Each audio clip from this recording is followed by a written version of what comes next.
Hi, this is Todd with Esoteric Car Care. Today we're going to be taking a look at how to identify paint defects on our Ferrari 488.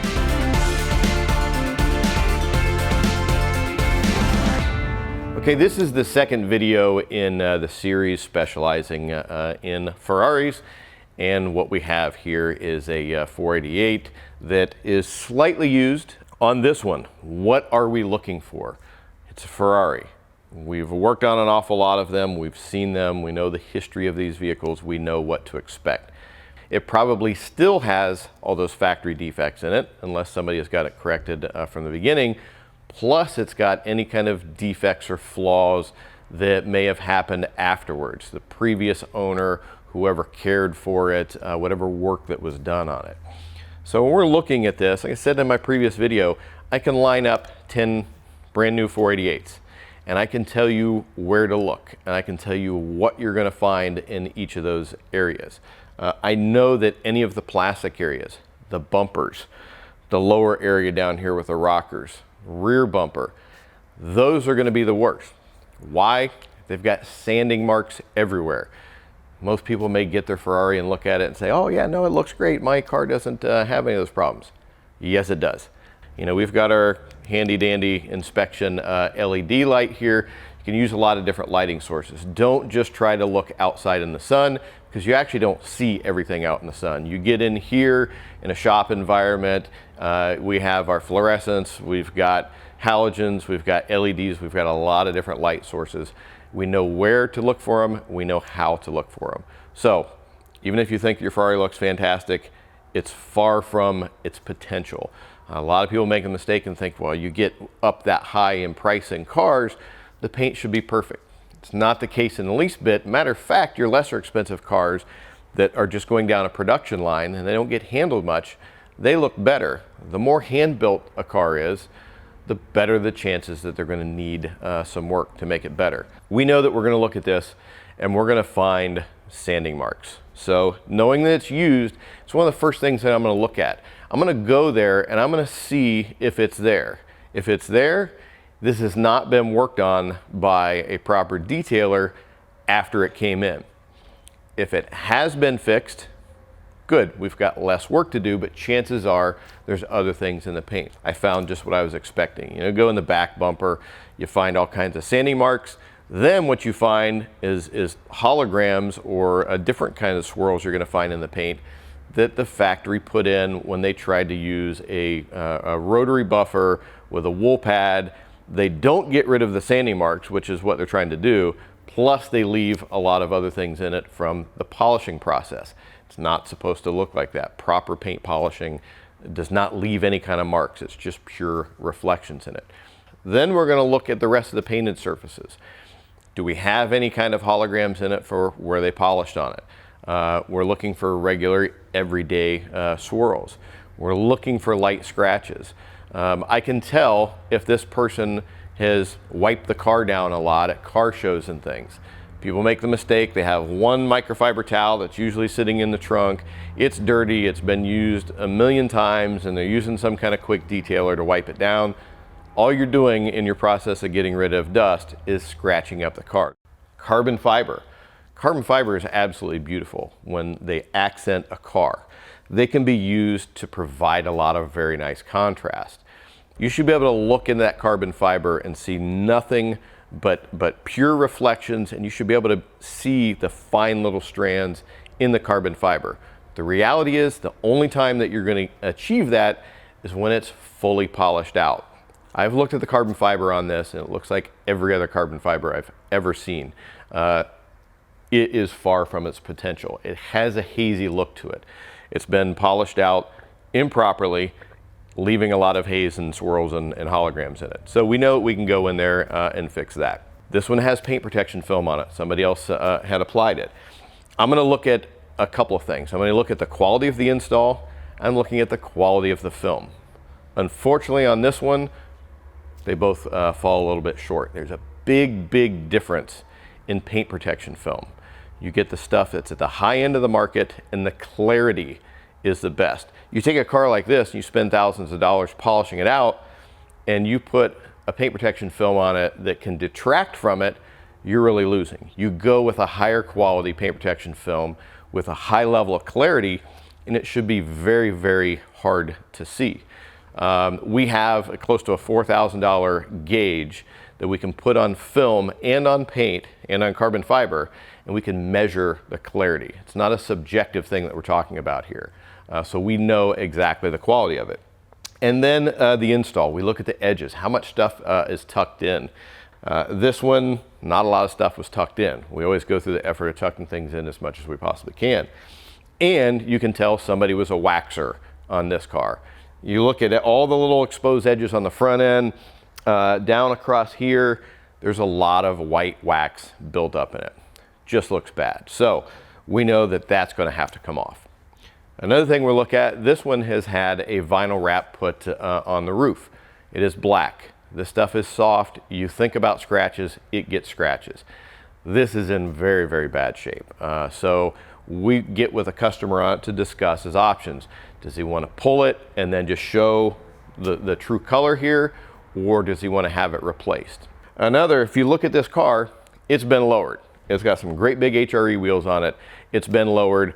I've got some very expensive carbon fiber on the front. I've got very expensive carbon fiber on the rear. These cars, without being lowered, you have to watch for where they've been scraped, you know, getting into driveways and other kind of places. You're going to scrape the front end, you're going to scrape the back end. When you lower them, those chances or those risks go up. So one of the first things we did, we crawled underneath this car, took a look. As expected, the carbon fiber is chewed up pretty badly on the underneath side of the front. Carbon fiber is chewed up pretty badly on the underneath of the rear. Unfortunately, there's not a whole lot you can do to fix that, but we want to document those things. Let the new owner that exists. We verified with him. The company he bought this from told them that it was scraped up, so at least that was out there and everybody knew about it. We looked at the OEM wheels because it came with it. First thing I noticed, it's been on a track. Those tires were worn. You can tell I've got some heat cycles from a track. Then I take a look at the car and I've got tar that's all over the place, indicative of having some track time on it. So we can do a little CSI type investigation when we're looking at those kind of things to get a better understanding of what we may find and what approach that we need to take moving forward. So what I want to do is I want to go around, show you some of the things that we found or some of the things that we're going to look at, and then we'll move into the next video, which has to do with how we approach them, how we plan out things with the owner. We find out what those levels of expectations are. I know this customer, I can pretty much guess what direction he wants to go with it, but we'll take you through all that process. So let's take a closer look at some of the defects that we found on this one. Okay, now we're over here at the front end of the car. We won't go to every single area of the car. I just want to pick this one because there's a lot of stuff that's going on up here and a lot of things to look at. First of all, you've got the big plastic bumper, and it's got a lot of intricacies to it that you have to be really careful of. And knowing what the factory does when they go in and they sand, there's typically sanding marks in all the tight little areas. They sand, then they can't get in there with a machine to fix it, or they try to get in there and it doesn't do anything. The sanding marks are still there, and then there's buffer marks on top of it that gives it that really hazy look. So I know this entire bumper is going to have patches in it with sanding marks and holograms. At least this area is a little bit easier. When with the 458, the front fender had almost like a little air scoop up there. The 488s are a little bit better than the 458s were in that case. So you've got the plastic bumper. We know we need to inspect this really closely. There's going to be a lot of issues with it. Now below, we have got the carbon fiber splitter on the front. Like I was talking about, all carbon fiber, doesn't matter what manufacturer that you get it from, is going to have a hazy finish to it. And this is pretty intricate, so we know that we're going to be spending a lot of time working on it to get that carbon fiber looking its best. Right now this is covered in paint protection film. We'll peel that off. We know what we're going to find underneath it. We polish it out and then we replace it. The clearer the finish is underneath, the better it's going to look when it has paint protection film, particularly when it has good paint protection film on top of it. Another thing that we look for is on these hoods here. They've got a lot of scooping going on, both on the 488, on the 458. What we always see is in these scoops, they feel the need to go in with a great big, like 9-inch wool pad, work in there, and it just leaves a huge mess.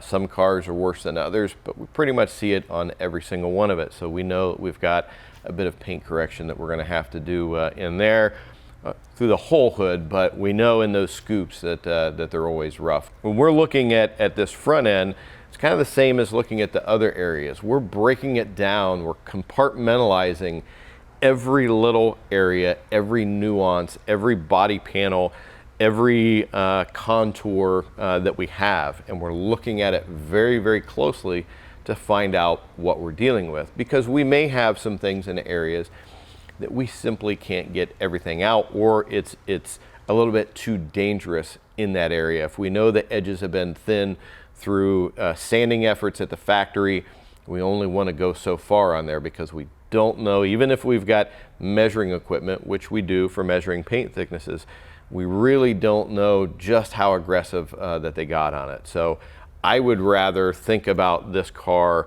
over the next 10, 20 years than next week. You know, when we're detailing, we're not just doing it for next week. We're doing it for the life of this car.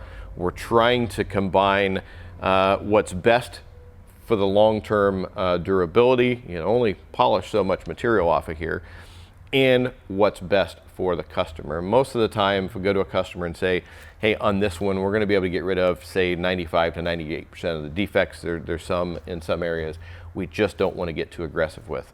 They would rather hear that than us risking going too far and either risking burning an edge on it, or later on down the road having some kind of issue with clear coat failure. You know, going in, whether these have orange peel and stuff, sanding them down to make them flat is a big no-no. You do not want to be doing that with this OEM paint. You have to remove more material to sand that flat than is recommended over the life of the car. It's just not a risk that you want to take. It's different if it's been repainted, it's aftermarket, and they can put a lot of clear coat on there so that you can sand it down and make it flat. But when you're dealing with OEM paint, it's a completely different deal. And especially when you're talking about things like F40s, 275 GTBs, you know, those cars are going to be around indefinitely, and you do not want to go too far on a vehicle like that. So hopefully that gives you a better understanding of how we go through the process of inspecting and identifying defects.